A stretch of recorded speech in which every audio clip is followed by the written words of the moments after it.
Whoa, that's not good. There we go. Welcome to Fixing Your Agile Coaching. Let us go ahead and fix the video while we're at it. I am professional Scrum trainer Ryan Ripley. This wonderful person next to me is professional Scrum trainer and coaching extraordinaire Stephanie Ackerman. Stephanie, how are you? I'm doing pretty well. Awesome. Now that we have the video aligned and I'm not huge, I'm sorry, everybody. That's pleasant for anybody. It's like a very close up of the nose. Yeah, it's like I hope you enjoyed that. We good start. Online tools, fun times. That's right. Focus. Here we go. As a Scrum Master, Stephanie, we had I think a really interesting framing of an issue that I think we all face. Right. There's this again. What I find interesting about our conversations is it feels like we're continually there's this dynamic balance between two good things, and we're always trying to find that sweet spot to where we're not, violating the intention behind both good things. And sometimes that's hard. It's almost like a wicked question. It makes me think about these paradoxical situations, right? Yes. And in this case, I think we have a fun one that we're going to throw at you. As a Scrum Master, right? So we're in that Scrum Master accountability. How do I support and challenge my team without undermining self-management and team ownership, right? How do we do two really good things, or how do we do the thing we're supposed to do, but also not, go past that boundary where suddenly we become the team boss is the way I read this, right? Yeah. And I just want to start out with, this is hard. It just is. And part of that is because, we're dealing with people, right? And we're people and we're all weird and we all have our things, right? And so, we have personality preferences that, we have different experiences in the world, different perspectives, different worldview. We're at different places in our lives. And I don't mean just chronologically, right? There's so many things that go into this. And so I like to first start out with we're human. And so we're not going to get it perfect. We're not going to get it right. But back to what you said, it's around finding what is this balance. And so for me, one of the places I like to start is myself, getting really clear on, how am I showing up as a servant leader, right? And this idea that why am I doing this? Well, it's to help others take greater responsibility for their world. It's to help them tap into what they really want. And, to believe more in themselves and their ability, to do amazing things as individuals and as teams and beyond, inspiring people to higher greatness. And so really kind of reorienting around my why is helpful. And then I also have to really work a lot on checking in with myself and my intention, right? I'm worried about something. So scenario, I'm worried. Okay, I'm noticing I'm worried. What am I worried about? Well, I'm worried we're not going to meet the sprint goal again. Yeah. And then that's going to come back. People are going to look at me as the Scrum Master, she's not doing her job. And that's actually kind of fair, right? I measure my success as a Scrum Master by my team's success. That is what the job is. And I have to be able to sit in that discomfort of failing, right?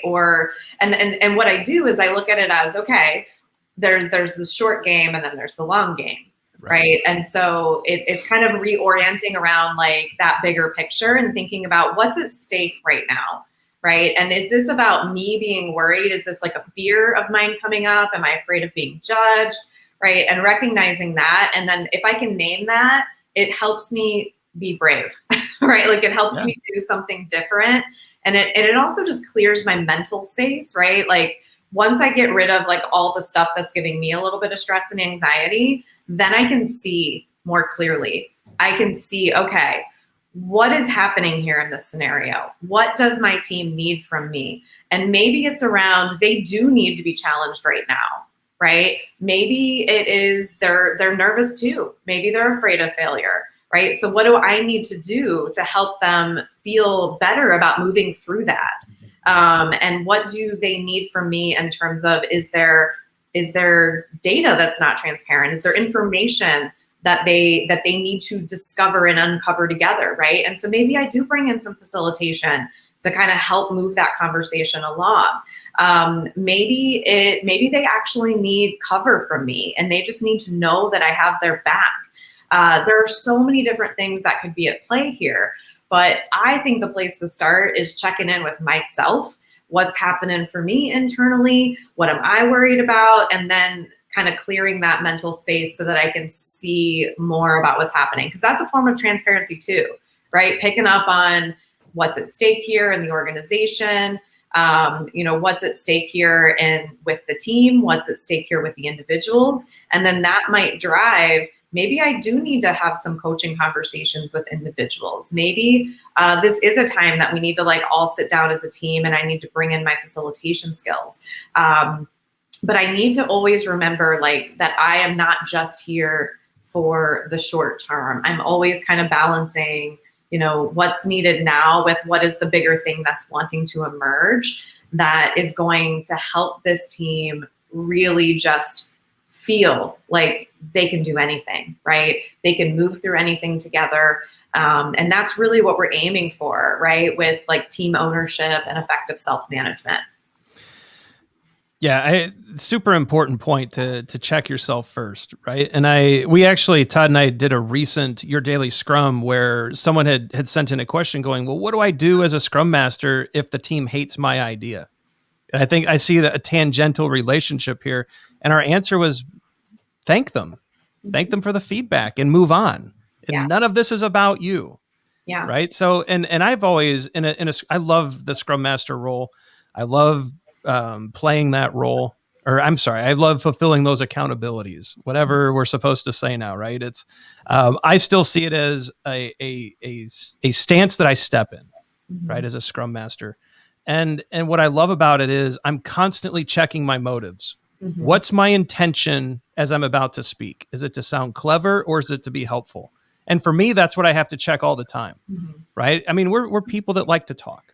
Yeah. And sometimes it's to hear my own voice because I think something clever and I just have to know that about myself, right? Yeah. And as a Scrum Master, if I know that I can be prone to trying to say something to be the smartest, I need to pull back from that and instead try to amplify the voices that are on the team while still asking a powerful question.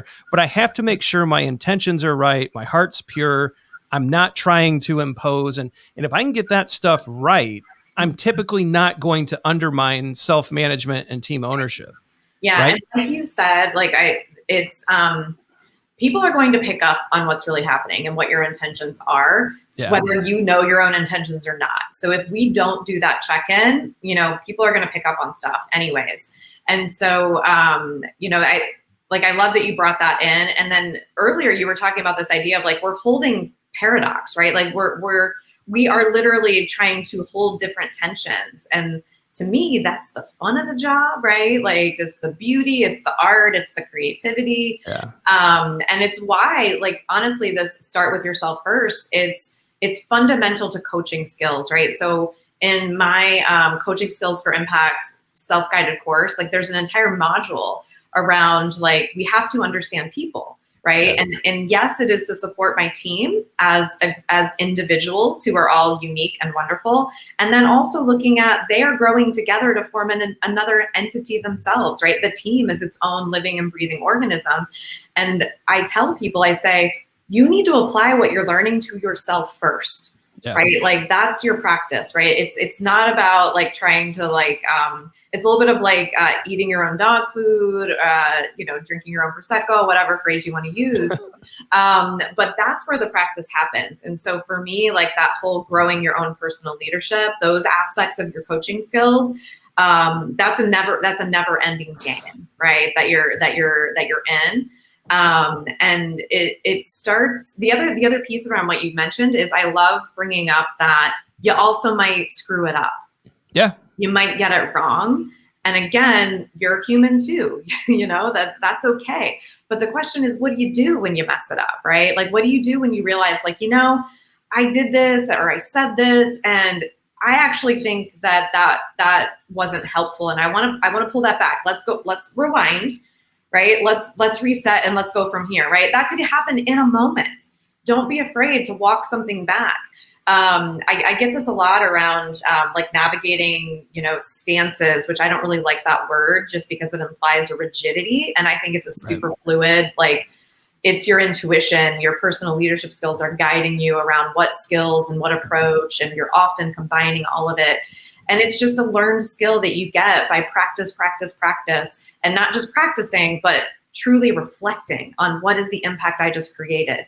And then what am I going to do with this new knowledge right now? So what I love about it is we're applying empiricism to ourselves and how we're showing up.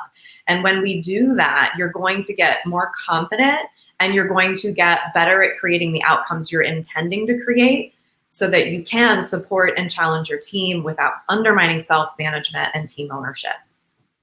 Yeah, I love that. And I want to focus in on that word support, because challenge is typically where we spend a lot of time. The support part, though, I mean, considering the Scrum Master role, the way I look at it is we are trying to pave a path. We are kind of moving in front of a team, trying to clear organizational impediments, trying to coach through the organization to make sure they're ready for what this team is about to do.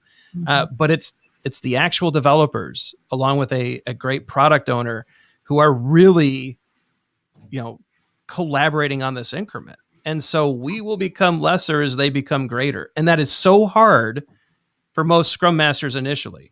And I think that's where a lot of the problems happen too, right? Where we start undermining self-management and team ownership because we feel diminished. But that feeling is natural. We're supposed to. And not even just that. I know for me, like it was like I just want to help. Yeah. I see you're about to crash and burn. Like I want to help. And sometimes once I kind of recognized, in myself, like that desire, a little bit of perfectionism, but also just like, I want to help. I want to make things easier.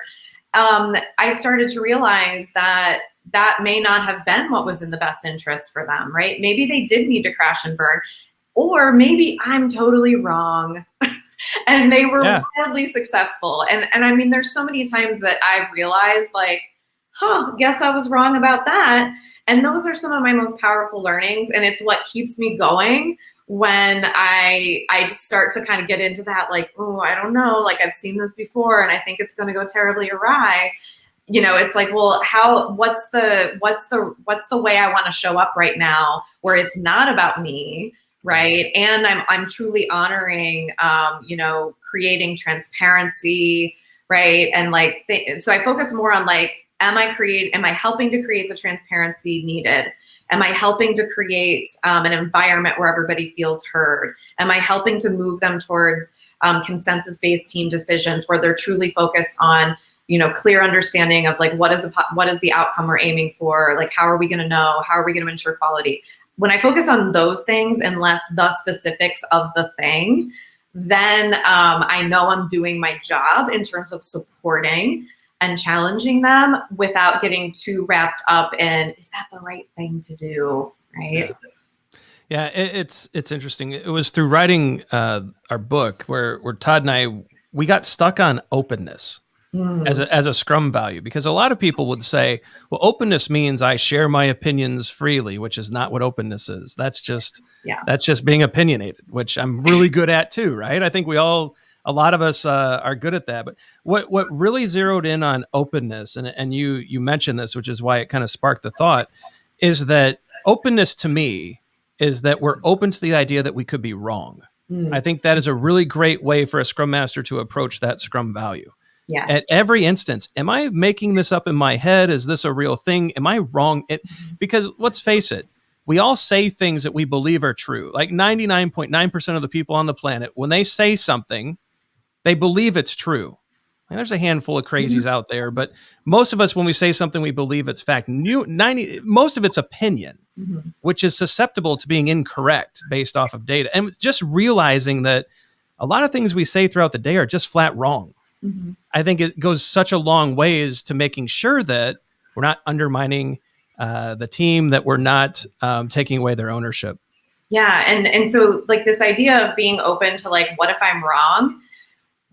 You also want to pull in this idea that let me learn that as fast as possible, right? Yeah. And like, let me make sure I'm really paying attention and learning from potentially being wrong, and then saying, okay, now what am I going to do next, right? So this is actually a big theme in my more advanced program, a leadership program for Scrum Masters, where like we talk about empiricism and agility all the time, but how much do we apply it to ourselves and how we're showing up, right?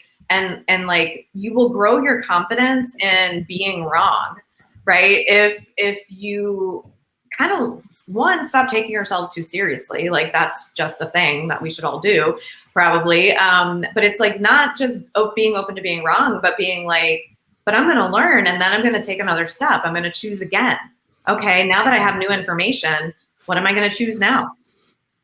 Yeah, I love it. It can also change our language. Yeah. Right. And so when we realize it's almost, I shouldn't say it. I think this is part of humility. Mm-hmm. It's like, maybe I shouldn't use language that shows I'm super sure about something.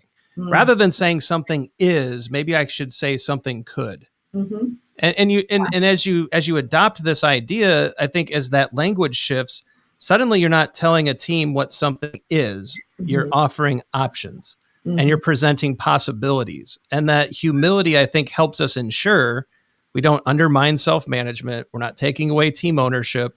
We're there to actually humbly, but at some points forcefully, right? Yeah. But we're not a doormat, but we're open to the ideas of others. I think it's just as we go down that path, the language shifts, the mindset shifts, and suddenly it becomes very difficult for us to undermine. Yes. Self-management, right? Totally. Yeah. You have to, that's the thing. You got to be aware of where is your team right now. Yep. Right. And there's a point where you don't have to tiptoe around things as much, right? They're going to push back against you and, it's not going to be as much of a concern, and everybody's just going to be fully in and willing to challenge each other and willing to make mistakes together and grow together, all in the interest of just being amazing. Yeah. So, dear Scrum Masters, I think a big takeaway from this discussion, which we're going to wrap up here, is that it starts with you, mm-hmm. right? And so I think there's some really great opportunities for you to check out a lot of Stephanie's offerings. AgileSocks.com. She has a lot of great materials and classes and cohorts and a lot of things going on that can actually help you in these areas, right? If we can get ourselves centered and thinking in the right ways, we can be a great help without undermining our team. Stephanie has a lot of great material out there at AgileSocks.com. Get out there, check it out, join her cohorts. I think this is a great next step along your journey, your path to Scrum Mastery. So Stephanie, thanks for joining us on this episode of Fixing Your Agile Coaching. We're going to jump to the end screen. Like and subscribe. If you want to see more from Stephanie, make sure that you do not miss when videos drop. These are great opportunities to get some insights from one of the best coaches in the industry. So happy she's with us. Be sure to check out Agile for Humans on socials. Check out the videos below. The algorithm thinks you'll like them. We do too. Leave your questions and comments, right? Maybe we'll pick a comment or a question and really pick that apart and work through it in a future episode. But for Stephanie Ackerman, I'm Ryan Ripley. Get out there and fix your Agile coaching.